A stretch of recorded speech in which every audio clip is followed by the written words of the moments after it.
Dear students, computer का नाम आपने ज़रूर सुना होगा और आज की वीडियो में मैं आपको बताऊंगा कि कंप्यूटर क्या चीज़ है, ये काम किस तरीके से करता है और कंप्यूटर आज कितना पावरफुल है। इसके अलावा मैं आपको बताऊंगा कि पेंटियम 3, पेंटियम 4 और i3, i5, i7, i9 जो प्रोसेस है उनमें बेसिकली क्या फ़र्क है, कंप्यूटर की जनरेशन से क्या मुराद है और कोर इन CPU यानी कि CPU में जो कोर जो लगी होती हैं हमारी dual core, octa core, quad core, ये इनमें बेसिकली क्या फ़र्क है। और अगर आप कंप्यूटर के स्टूडेंट्स हैं या कंप्यूटर को परचेज़ करना चाहते हैं तो आपको ये मालूम होना चाहिए कि आपने कौन सा कंप्यूटर ख़रीदना है या आपको किस स्पेसिफिकेशन का कंप्यूटर की ज़रूरत है। तो सबसे पहले देखते हैं कंप्यूटर को।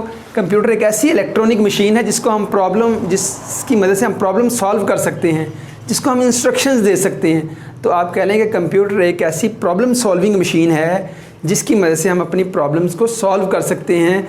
ऐसी प्रॉब्लम जो आज से चंद साल पहले सॉल्व करना शायद नामुमकिन था, आज कंप्यूटर की वजह से वो प्रॉब्लम्स हम बड़ी आसानी के साथ सॉल्व कर सकते हैं। कंप्यूटर जो है इसका ये इनपुट लेता है, कंप्यूटर जो है ये यूज़र से इनपुट लेता है, उसको प्रोसेस करता है। प्रोसेस करने के लिए ये CPU का इस्तेमाल करता है, सेंट्रल प्रोसेसिंग यूनिट। उसके बाद ये इंफॉर्मेशन जो है ये आउटपुट की सूरत में यूज़र तक पहुंचाता है।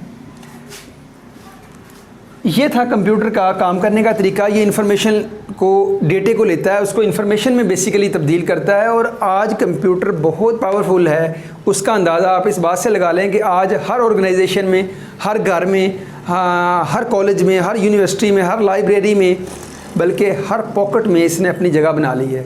क्यों? क्योंकि इसकी स्पीड बहुत ज़्यादा है। कंप्यूटर जो है वो इंसानों से कई हज़ार गुना बेहतर और स्पीड के साथ काम कर सकता है। इसमें एक्यूरेसी बहुत ज़्यादा है कंप्यूटर में, और सबसे अहम बात इसकी स्टोरेज कैपेसिटी है। ये इंसानों या दूसरी चीज़ों की निस्बत चीज़ों को बहुत देर तक और बहुत जल्दी और बड़े एफिशिएंट वे में स्टोर कर सकता है। इसीलिए आज कंप्यूटर ने अपनी जगह हर घर में बना ली है, हर जगह अपनी जगह इसने अपनी क्रिएट कर ली है। दूसरे नंबर पे हम देखते हैं कि हमारे पास जो प्रोसेस थे वो पहले थे पेंटियम 3, पेंटियम 4। तो आज जो है हमारे पास i3, i5, i7, ये बेसिकली कंप्यूटर के प्रोसेस के मॉडल्स हैं। पहले हमारे पास जो कंप्यूटर के प्रोसेस थे उनकी कैपेसिटी बहुत कम थी और हमारा वर्क लोड भी कम था, लेकिन आहिस्ता आहिस्ता वक्त के साथ साथ आज हमारा हर काम कंप्यूटर पे है। हमने एंटरटेनमेंट हो, न्यूज़ हो, अपना कोई और काम हो, आप सारा काम कंप्यूटर से लेते हैं और इंटरनेट और बाकी मामलात भी सारे कंप्यूटर पे ही हो रहे होते हैं और एट द सेम टाइम हो रहे होते हैं।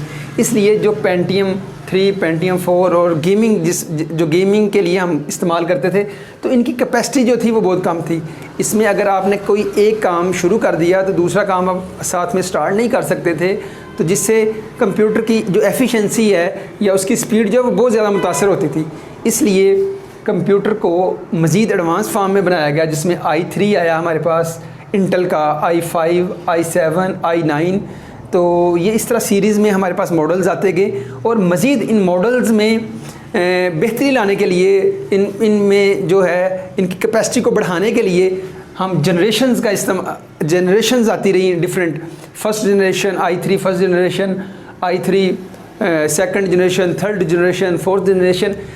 असल में बेसिकली जनरेशन्स में फ़र्क ये था कि कंप्यूटर जो थे हमारे i3 उसमें मज़ीद डेवलपमेंट की गई, उसमें मज़ीद जो कमियां थी उसकी दूर की गई और अगली जनरेशन में वो उसको शामिल किया गया। फिर उसके बाद नेक्स्ट जनरेशन आ गई। असल में बेसिकली हमारे ट्रांजिस्टर्स जो थे उनका साइज़ कम किया गया, उनकी एफिशिएंसी को इम्प्रूव किया गया ताकि हमारी जो बैटरी है, जो हमारी बिजली है, जो पावर कंजम्पशन है वो हमारी कम से कम हो सके। उसके बाद कंप्यूटर का साइज़ कम से कम हो सके और उसकी एफिशिएंसी जो है, उसकी स्पीड जो है वो मज़ीद बढ़ाई जा सके। आप यूँ कह लें कि अगर i5 6 जनरेशन आ गया और i3 6 जनरेशन के बाद i5 जो है वो फर्स्ट जनरेशन आ गई, तो i3 की 6 जनरेशन और i5 की फर्स्ट जनरेशन तकरीबन ये नज़दीक आपस में पास ही होंगे अपनी एफिशिएंसी के लिहाज से। आप ये कह लें कि ये डिफरेंट मॉडल्स थे हमारे CPU के, जो वक्त के साथ साथ इम्प्रूव होते गए और इम्प्रूव होते जाएंगे। आज देखें हमारे पास पहले जो कंप्यूटर था और आज का कंप्यूटर देखें, आप कंपैरिजन करें। आप आज कंप्यूटर जो है उनके साइज़ कम हो चुके हैं, उनकी स्पीड बहुत ज़्यादा हो चुकी है, उनकी पावर कंजम्पशन बहुत कम हो चुकी है, जो कि पहले ऐसे नहीं थे। इसके साथ साथ हमारे पास आज जो कंप्यूटर हैं वो डिफरेंट कोर में हैं। जैसे आज आप मोबाइल फ़ोन ले लें या CPU ले लें या लैपटॉप ले लें, वहाँ पे डुअल कोर आपने सुना होगा, क्वाड कोर सुना होगा और ऑक्टा कोर सुना होगा। यानी कि एक ही CPU के अंदर अगर 2 कोर लगी हुई हैं तो आप कहेंगे डुअल कोर है, अगर 4 कोर लगी हुई हैं तो आप कहेंगे क्वाड कोर है, अगर इसी तरह 8 कोर्स लगी हुई हैं तो आप कहेंगे ऑक्टा कोर है। ये डिफरेंट मॉडल्स में, जैसे i3 में 2 कोर आती हैं और इसी तरह i5 में आप कह लें कि 4 कोर आती हैं। इस तरह ये डिफरेंट मॉडल के हिसाब से डिफरेंट कोर्स जो हैं वो शामिल की गई। क्यों की गई? ताकि हमारे कंप्यूटर की एफिशिएंसी, उसकी काम करने की कैपेसिटी और उसकी जो है लुक और जो उसका फिज़िकल है वो कम से कम और बेहतर से बेहतर होता जा सके।